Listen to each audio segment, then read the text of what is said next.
Welcome to this video. My name is Mark Amber and we're going to set up a model in Excel as a basis for future LBO modeling. As usual, here's a little story. It is November 2020 and you're working for a buyout fund that currently looks at the following investment opportunity. The company is a machine tool manufacturer with a well-established market position and a stable revenue stream. Your in-depth analysis lets you assume that the sales of the company will grow steadily at 3% per year and the gross margin is at 30%. The cash conversion cycle of this firm is 210 days with a days sales outstanding of 60 days, a days sales in inventory of 180, and a days payables outstanding of 30 days. Operating expenses grow at 5% and the depreciation and amortization are at 10% per year. The tax percentage of this company is 35% of EBT, and the fixed assets are driven by basically capex, which is 100% of depreciation and amortization. The company currently pays 5% interest on its existing debt and plans to pay down 10 million euros on senior debt per year. The firm also pays out 20% per year in form of a dividend. Now let's take a look at our Excel model. The profit and loss statement, the balance sheet, and the cash flow statement. We also have some of the existing numbers. We can assume that the year 2020 is already over. We are in late 2020 and we have very stable forecasts for the remaining November and December figures. So we assume that these numbers are given and we find those in column L. This is the year 2020 numbers. We see a total revenue of 2.6 billion euros, cost of sales 1.866 billion euros, and so forth. The first step is that we will simply take our assumptions that are highlighted in column J to forecast for the years 2021 to 2026. So in the first step, let's take this assumption that we retrieved from our analysis. And now we can simply take these to model future revenues. If our revenues of 2.6 billion grow at 3% per year until 2026, we will have 3.18 billion euros in 2026. Same we do with the cost of sales, 70%, so gross margin of 30% translates into having 70% as cost of sales. Take this assumption, calculate 70% and make this a negative number.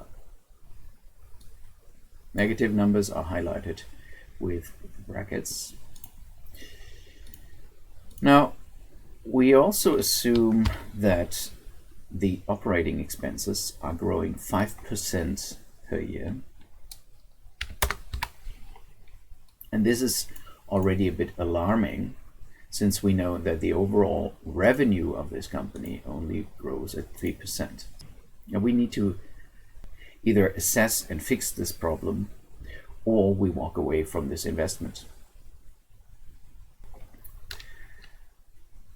So we take the past year's number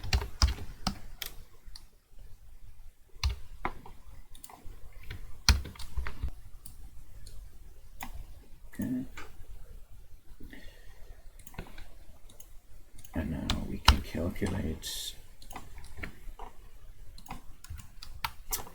the sum. So we do here.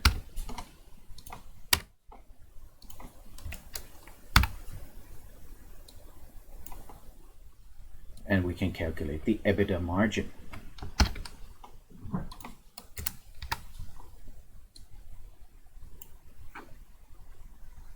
Depreciation and amortization is growing at 10% per year. That means the last year's figure times 1 plus 10%.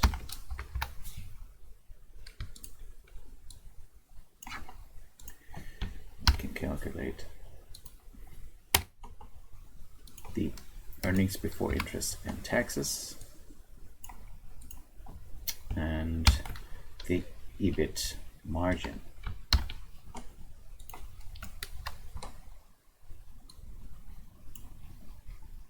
Okay, we see that already the EBITDA margin is decreasing from a current 11.8% to 9.5%, which is mainly due to the fact that our operating expenses are growing steadily at 5%.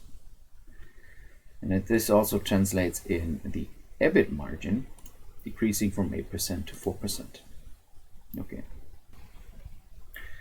And for the interest, we know that this company has debt on the balance sheet.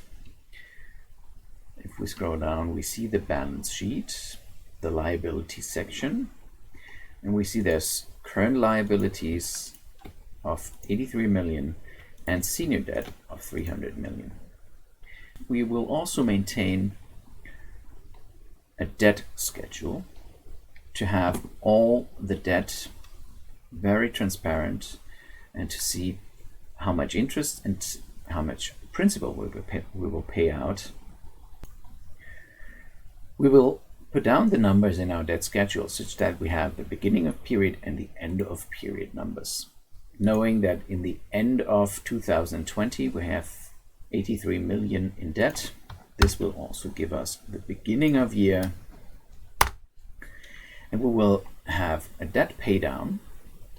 Currently we will leave this blank, so we can simply calculate the end of year, which is the beginning of the year minus the pay down of principal, and we can put down the interest rate, and we can model the interest payments, which is by convention the beginning of the year times the interest per annum.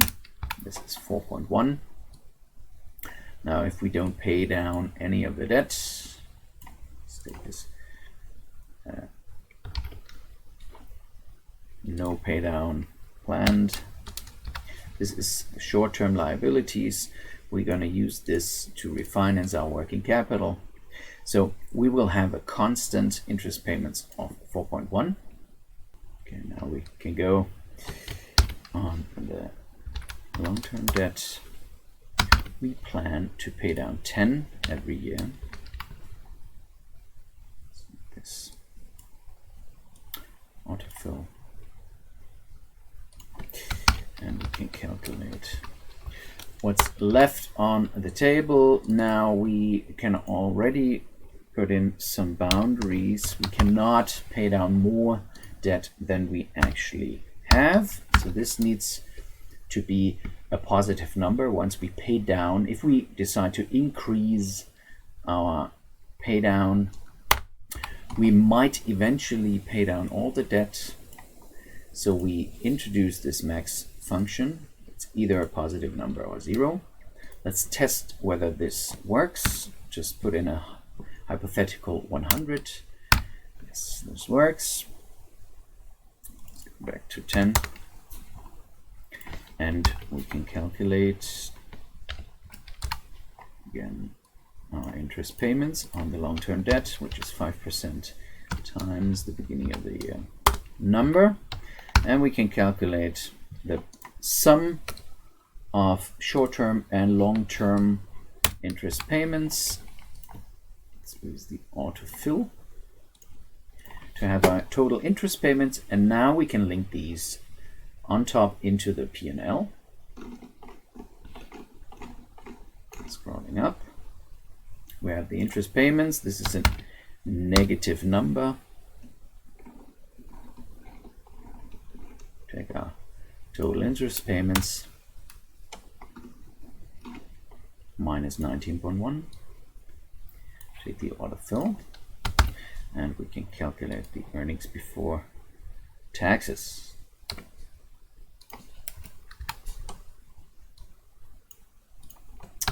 and the margin, the EBT margin as of sales.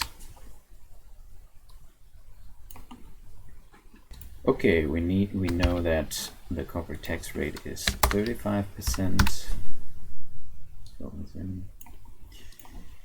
which is 35% times the earnings before taxes. And we can calculate our net income.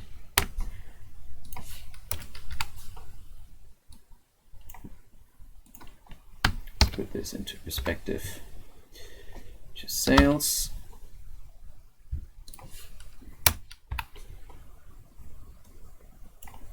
Okay. Now we have the profit and loss statement modeled in a basic setup with our static assumptions. Let's move on to the balance sheet because there's more left to do. Here's the balance sheet. We see the assets, we see liabilities and equity. Knowing about the cash conversion cycle, now we can start to assemble these numbers. This is a very important link that makes your financial statements be consistent. We know that the cash conversion cycle of this company is 210 days. 60 days of sales outstanding. We have 180 days of inventory in stock and an average payment period of 30 days. Let's take the assumption that our cash conversion cycle is constant over time. So this makes 60 days of sales outstanding. And now we can use the 60 days to estimate our accounts receivable for the end of year 2021.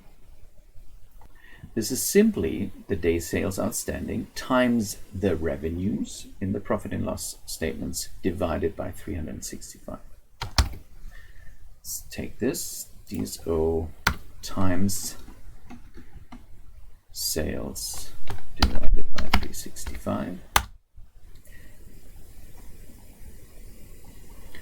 And we have our estimate on the accounts receivable, which are consistent with our assumptions that flow into the profit and loss statement. Now let's do the same with the inventory. We know that the days sales in inventory are 365 days times inventory divided by cost of goods sold. So if we rearrange this formula, inventory is equal to the DSI times cost of goods sold divided by 365. So let's put the 180 days as a fixed number, and we can take 180 days times the cost of goods sold, which in this case is the cost of sales. Well, we call this the cost of sales. It's a negative number, so I add the minus in front of this, divided by 365. Okay. Let's this. And now we can calculate the change in the inventory over the years.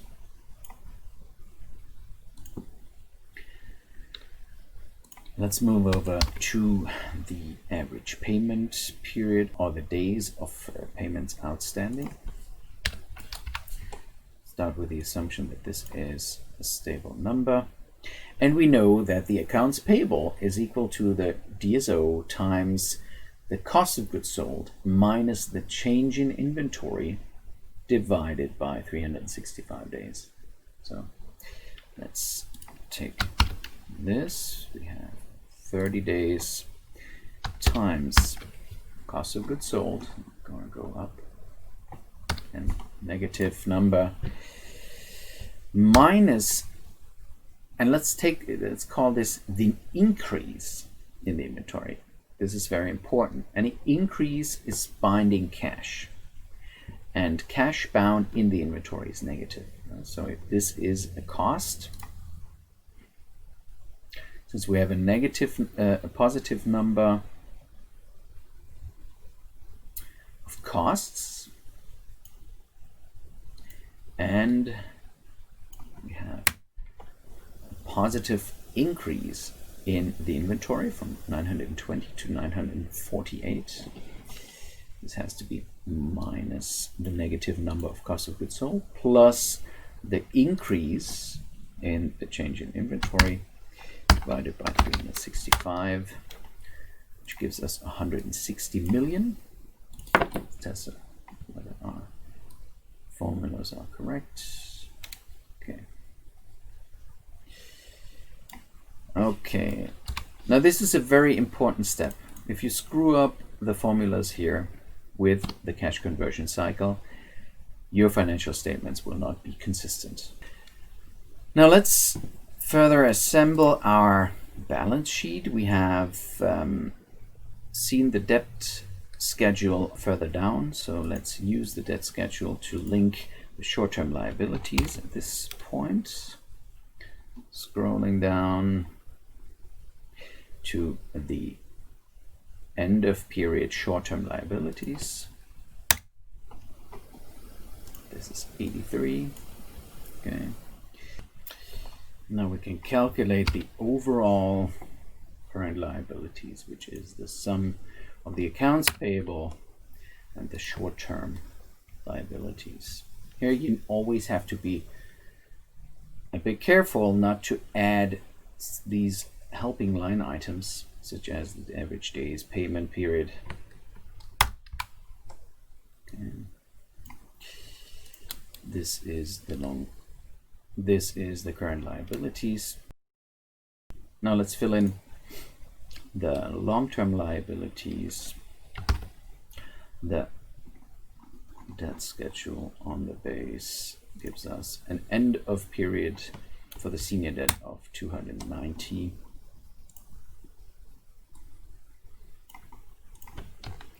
So the overall long-term liabilities are equal. And we can calculate the total liabilities, which is the sum of the total long-term liabilities and the total current liabilities. Okay, now let's move on to the next section, the equity. There's the common equity, and we know that there's no capital increase planned, so there will be no change to the number of shares outstanding, which is also the reason why this will be flat. And now let's take a look at the retained earnings. We know that the company pays dividends, so let's model the dividends first, and these dividends can be found in the cash flow statements. In the cash flow statements, we have the cash flows from financing activities. Dividends are a drain on the cash balance of the company. We know that the company will pay out 20% of the net income. We'll take this as a fixed assumption. 20% times net income of 119. Let's make this a negative number because it's a drain on the cash balance. And this we need to assemble our retained earnings. Our retained earnings in the balance sheet will be equal to the net income minus the dividends. This will be the change on the line item in the balance sheet of the retained earnings. So we have to add the end of the previous period, giving us 293. Now we can calculate the sum of total shareholders' equity, which is the common equity, plus issuance of new stock, plus the retained earnings. And we can calculate the sum of the right side of the balance sheet,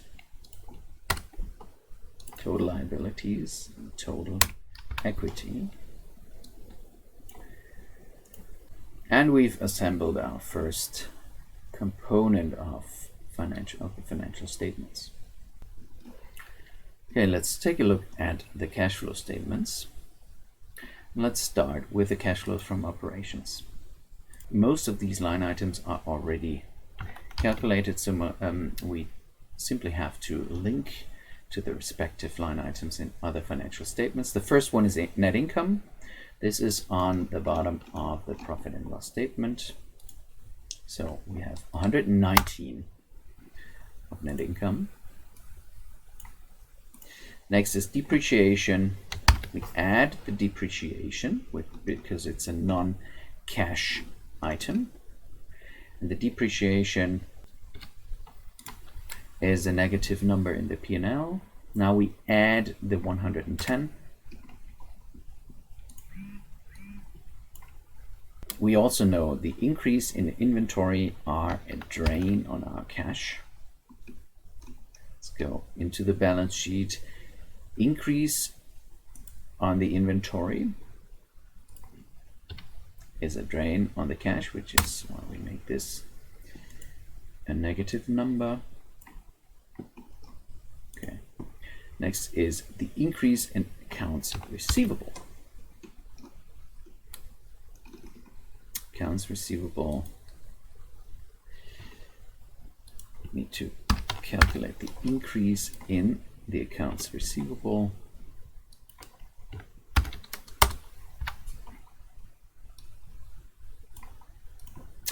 And the increase in accounts payable is helping us on the cash flow. Any increase will be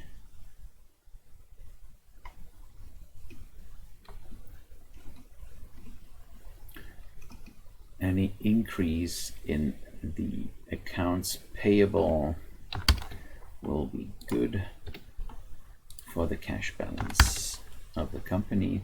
Unfortunately, currently we do have a decrease.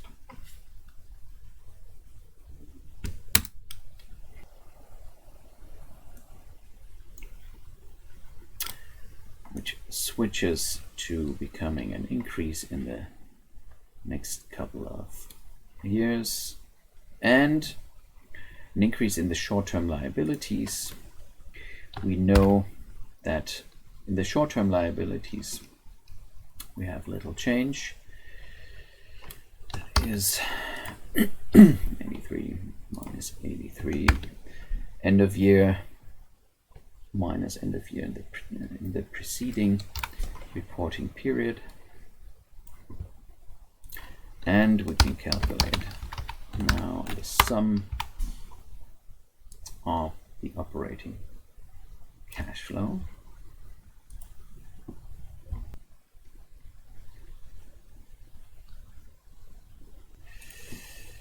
This is the cash flow from operations. Now let's take a look at the capital expenditures. We know that capex is 120% of depreciation. We know that depreciation was calculated in the profit and loss statement, and we get these numbers for capital expenditure. As we do not have any other line items in the free cash flow from investing activities, this is also our cash flow from investing activities. Let's see what is missing. Here's the proceeds from debt repayments. So any repayment of debt is a drain on our cash flow. And we have the debt schedule down there. We know that we pay down 10 million per year on the long-term debt. So we take long-term debt and also the short-term debt. We set this equal to 0, but if we change our assumptions, this has to be a negative number. Okay, let's take the sum, this and this. And we have our cash flow from financing activities. The cash flow statements are pivotal to understand how the cash balance in the company is changing. Now, given the last year's figures, we know that the beginning of the year cash balance is equal to the end of year cash balance. And now we can simply calculate how the cash balance changes, because the sum of the cash flows are equal to the change in the cash. This will be cash inflow from operations, cash outflow from investment activities, and a cash outflow from the financing activities, which gives us an end of year balance C, and we see how our cash flows have an impact.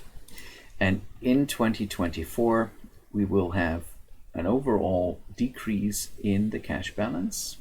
So also this we need to take into account once we talk about setting up the LBO model. And now we're almost done. This is the missing piece of information which we skipped initially. Now we know the end of year cash balance, which is the final input into our balance sheet. So we can link the cash and cash equivalents now.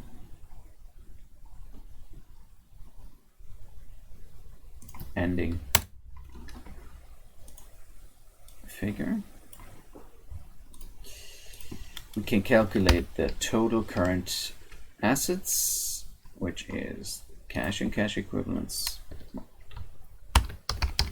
which is cash and cash equivalents, accounts receivable, inventory.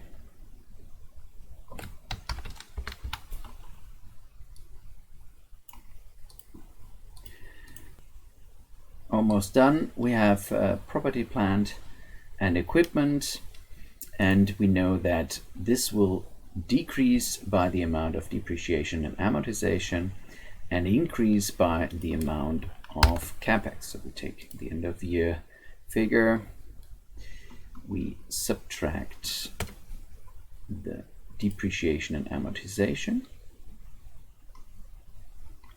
and we add the capital expenditures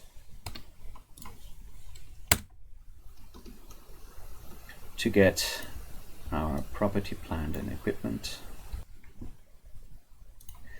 Now we can calculate the total fixed assets. This is simply the property, plant, and equipment, and our total sum. And this is the very revealing moment where you will see if you screwed up anywhere along the process, because now the asset side has to match the liabilities and equity side of the balance sheet.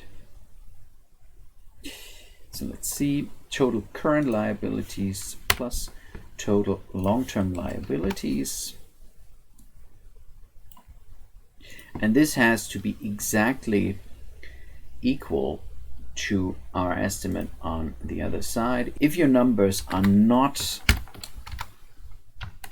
equal to the other side of the balance sheet, the most likely mistake that you made is during the modeling of the cash conversion cycle. Okay, in our case, everything now adds up. We have fully consistent financial statements. This is our P&L, by the balance sheet, followed by the cash flow statement and the debt schedule.